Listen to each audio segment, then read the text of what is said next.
Resistance is when you come up with 101 reasons for not doing the thing that you really need to do, and I'm sure that you would have had that happen in your life many times. Perhaps you need to get down to your paperwork and you have a cup of coffee and put on a load of washing and etc. before you do it. Or I remember one time when I was in sales briefly, and I really found it difficult to lift that phone and make sales calls.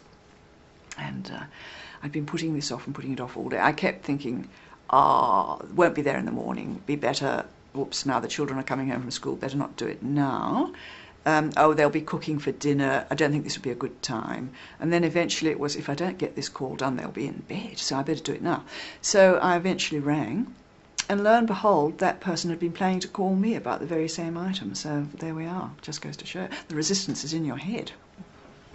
When I worked as a therapist, I was aware of a certain type of resistance in clients that fascinated me. There were other types of resistance, but this particular resistance that I'm talking about was that the client would come along for therapy and say that they really did want to work on their problem, and I'm sure they believed that. However, they were really just there to get that high feeling, that feeling that lifted them up and made them feel good. And of course they would be going away with the problem unresolved but feeling better about themselves. So they were in resistance to solving the problem. They were there to feel better without resolving the problem.